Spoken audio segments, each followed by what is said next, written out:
नमस्कार, live time TV देख रहे सभी दर्शकों का स्वागत है और इस समय मौजूद हैं उपायुक्त कार्यालय के बाहर, जहां पर जो है सीपीआई आज सड़कों पर उतरी है। और सड़कों पर उतरने का जो कारण ये है, आपको बता दें कि जिस तरह से गैस की बात करें वो यहाँ पे नहीं मिल रहा है। डीजल पेट्रोल लगातार जो है उसकी जो कीमतें हैं वो आसमान छू रही है। इसी को लेकर जो है, इनकी बढ़ती महंगाई को लेकर जो है आज सीपीआई सड़कों पर है।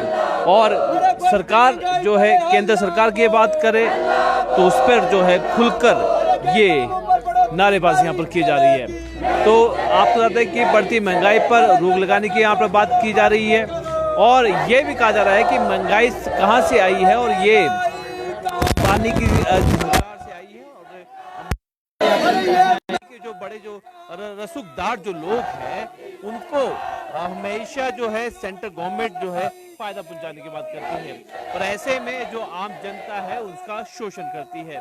तो एलपीजी की बात लगे तो उसकी कीमतों के जो बढ़ रही है उसको लेकर भी जो है यहाँ पर बात की जा रही है और पेट्रोल डीजल को लेकर भी यहाँ पर है। खासतौर पर आज आप देख रहे हैं कि गैस संकट पर भी जो है काफी यहाँ पर है। कई जगह से ऐसी तस्वीर देखने को आती है कि जहाँ पर सिलेंडर यहाँ पर नई लोगों को मिल रहा है, काफी समय का जो है इंतजार यहाँ पे करना पड़ रहा है। तो ये तमाम सारी जो चीजें हैं, ये तमाम सारे जो मुद्दे को लेकर जो है आज सीपीआई आज सड़कों पर है। उपायुक्त कार्यालय के बाहर जो है जमकर जो है केंद्र सरकार के खिलाफ नारेबाजी कर रहे हैं।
कार्यालय के बाहर से तस्वीरें हम आपको दिखा रहे हैं जहां पर जो सीपीआई आज जमकर नारेबाजी यहाँ पे कर रही है और जो बड़ी जो पेट्रोल की कीमतें हैं, डीजल की जो कीमतें हैं उसको वापस लेने की बात यहाँ पर कर रहे हैं।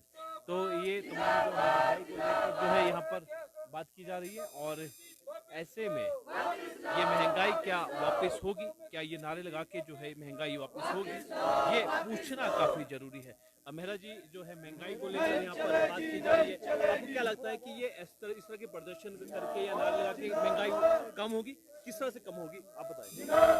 निश्चित तौर से होगी, क्यों नहीं होगी, क्योंकि आज तक जब भी किसी भी सरकार ने जो इस तरीके की जन विरोधी नीतियों को अख्तियार किया है तो जो जनता का जो प्रेशर ग्रुप्स हैं, दबाव समूह हैं, राजनीतिक पार्टियों के जो आंदोलन हैं हमारे देश के अंदर, जो विभिन्न जनता के जो जनवादी संगठन हैं उनके आंदोलनों के जरिए उन नीतियों को पीछे धकेला गया है।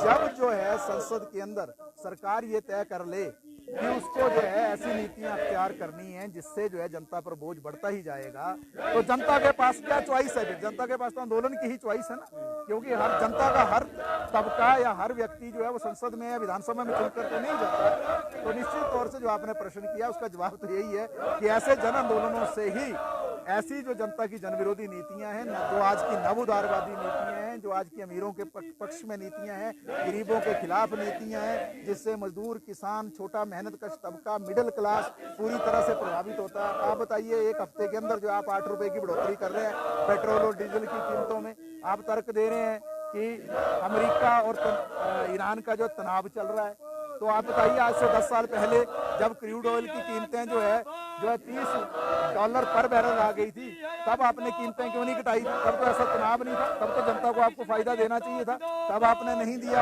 आपने एक्साइज ड्यूटी आप लगातार बढ़ाते रहे, बीच में आपने एक नोटंकी की उसको घटाने की भी, आपने लगातार उस पर सेस बढ़ाए, राज्य सरकारों ने उसमें बैटरी लगा दिए, और कुल मिलाकर जो है पूरे दुनिया के अंदर जब क्रूड ऑयल की कीमतें बेहद कम थी, उस समय में भारी मुनाफा जो सरकारी तेल कंपनियां, चाहे सार्वजनिक तेल कंपनियां हैं सरकार की, चाहे जो प्राइवेट तेल कंपनियां हैं जो रिफाइनिंग करती हैं, रिलायंस जैसी जो कंपनियां हैं, उनको आपने भारी मुनाफा कमाया।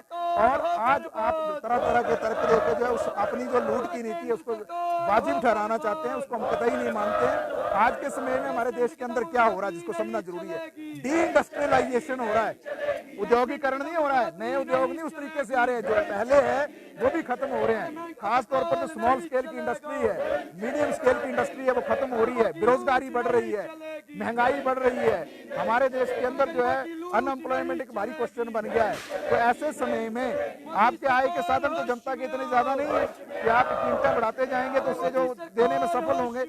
बड़ी बात क्या है, सिर्फ पेट्रोल और डीजल की कीमतें कई बार इस रूप में दिखती हैं कि किसी ने अगर बाइक रखी है या स्कूटी रखी है तो उसमें तेल महंगा हो जाएगा, या अगर कार रख ली है तो उसके अंदर जो है उसकी रख रखाव के लिए, उसको चलाने के लिए ज्यादा खर्चा बढ़ जाएगा। हमारे देश के अंदर जितना भी औद्योगिक उत्पादन होता है उसमें हमारे देश के अंदर जो उसका आवाजाही होती है देश के अंदर, वो ट्रेन के साथ साथ रोड ट्रांसपोर्ट भी बड़ा माध्यम है। रोड ट्रांसपोर्ट में ये जो वस्तुओं का जो आवाजाही होती है, इससे जब तेल की कीमतें बढ़ती हैं तो उससे वो कीमतें भी बढ़ जाती हैं। तो सिर्फ ये पेट्रोल डीजल बढ़ने का सवाल नहीं है, इससे जो आप जो भी इस्तेमाल कर रहे हैं वस्तु वो भी महंगी हो जाएगी। और खास तौर पर कृषि के लिए जो इस तेल का, जो डीजल का और दूसरी चीजों का जो उपयोग होता है, उस डीजल के उपयोग के कारण वो कृषि जो खेती है वो भी महंगी हो जाएगी, अनाज भी महंगा हो जाएगा। तो चौतरफा हमला है सरकार का, जिसके खिलाफ हम ये प्रदर्शन कर रहे हैं। और दूसरी बात मैं भी कहना चाहता हूँ, आज का प्रदर्शन हमने इस विषय को लेकर भी किया है कि जिस तरीके से ईडी ने कार्रवाई की है जो केरल के भूतपूर्व मुख्यमंत्री कॉमरेड पिनराई विजयन के ऊपर, यह बेहद निंदनीय है, दुर्भाग्यपूर्ण है। एक ऐसा राज्य जो सभी मानकों में नंबर 1 है हिंदुस्तान के अंदर, पिछले 10 साल जो सरकार रही केरल के अंदर, उस 10 साल की सरकार में क्या हुआ? शिक्षा में नंबर 1 हुआ केरल, स्वास्थ्य में नंबर 1 हुआ, रोजगार में नंबर 1 हुआ। जब कोविड आया था उस समय में जो यूनाइटेड नेशंस था, संयुक्त राष्ट्र संघ ने सम्मानित किया केरल की सरकार को। 10 साल के एक अच्छे कार्यकाल के बाद आप जो एक ऐसे व्यक्ति को गिरफ्तार करने चले हो, ईडी की कार्रवाई कर रहे हो, जिसके बारे में ये कहा जाता है कि हिंदुस्तान के सबसे वो ईमानदार मुख्यमंत्रियों में से एक है। आप मीडिया ने इस बात को रिपोर्ट किया था कि जब मुख्यमंत्री से वो हटे तो किराए के मकान में गए वो रहने के लिए, किसी बड़े बंगले या कोठी में नहीं गए वो। तो इसलिए ये राजनीतिक विरोधियों को दबाने की साजिश है। पहले भी अरविंद केजरीवाल को और हेमंत सोरेन को इस तरीके से जेल में डाला गया, ईडी का दुरुपयोग करके, prevention of money laundering act का दुरुपयोग किया गया, हमारे देश के अंदर एनएसए का दुरुपयोग किया गया, हमारे देश के अंदर सीबीआई का दुरुपयोग किया गया। तो इस सारे घटनाक्रम के खिलाफ भी हमने आपत्ति जाहिर की है और एकजुटता प्रकट की है कॉमरेड पिनराई विजयन के साथ और वहां की कम्युनिस्ट पार्टी के साथ कि इस तरीके की कार्रवाइयां जो है जो केंद्र सरकार की, वो किसी भी तरीके से जो ईमानदारी के प्रतीक है उनके हौसलों को डगमगा नहीं सकती। पहले भी इलेक्शन थे, इलेक्शन के चलते तो कोई इस तरह की बढ़ोतरी नहीं हुई, जैसे इलेक्शन सारे खत्म होते एकदम से उछाल आता है। तो ये भी क्या राजनीतिक स्टंट था? ये तो वही तो वोट लेने हैं उनको, वही तो बड़ी बात है। बात यही है कि आप इलेक्शन से पहले इस बात को कह रहे थे कि देखो पूरी दुनिया में कीमतें कितनी बढ़ रही हैं, हिंदुस्तान के अंदर कीमत नहीं बढ़ रही है पेट्रोल डीजल के तेल की। आपने पिछले 3 महीने में डोमेस्टिक सिलेंडर के पहले 60 रुपए बढ़ाए, फिर कमर्शियल सिलेंडर के आपने 1000 रुपया बढ़ा दिया, फिर पेट्रोल डीजल की कीमतें बढ़ा दी, 4 बार आपने बढ़ा दी। और आपने तब चुना इस वक्त को जब चुनाव निपट गए, क्योंकि चुनाव के अंदर ऐसा हो जाता तो जो सत्ता जा सकती थी, भारतीय जनता पार्टी को किसी भी तरीके से सत्ता को बचाने के लिए एक अलग रुख अपनाना है और जब जो है इलेक्शन हो जाएंगे तो दूसरा रुख अपनाना है। और दूसरा रुख क्या अपनाना है? वो जनता विरोधी रुख अपनाना है। तो ये अपने आप में दुर्भाग्यपूर्ण स्थिति है कि आप जो इस तरीके के तर्क दे रहे हैं आज की हम भारी संकट में हैं, हमारी कंपनियां घाटे में हैं। जिस वक्त जो है क्रूड ऑयल 30 रुपए में था तब इतनी कीमत थी, आज भी 10 साल पहले जितनी क्रूड ऑयल की कीमत थी उतनी पे नहीं पहुंचा। आज भी क्रूड ऑयल पूरे दुनिया के अंदर उससे नीचे ही आज भी रेट। तो आज हमारी कीमत कहां से बढ़ते बढ़ते शुरू हो गई। वहां जो है उस वक्त डीजल की कीमत 12 साल पहले कितनी थी, 50 रुपए के करीब थी, आज कहां पहुंच गई। उस वक्त जो है पेट्रोल की कीमत कितनी थी, 65-70 रुपया, आज कहां पहुंच गई। तो आपने उस वक्त तो कोई फायदा नहीं दिया जनता को।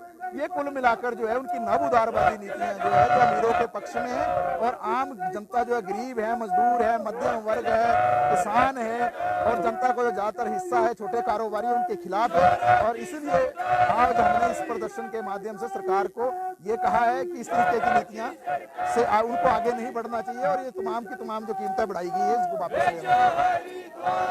कीमतें बढ़ाई गई है तो इसमें जो बोझ है वो आम जनता पे पड़ेगा। उनका ये कहना है कि सिर्फ ये जो नीतियां हैं सिर्फ आम जनता के लिए रहती है, और जो बड़े रोजगार होते हैं उनके लिए जो है ये पैसा भरने के लिए, उनके खजाने भरने के लिए जो है केंद्र सरकार काम कर रही है।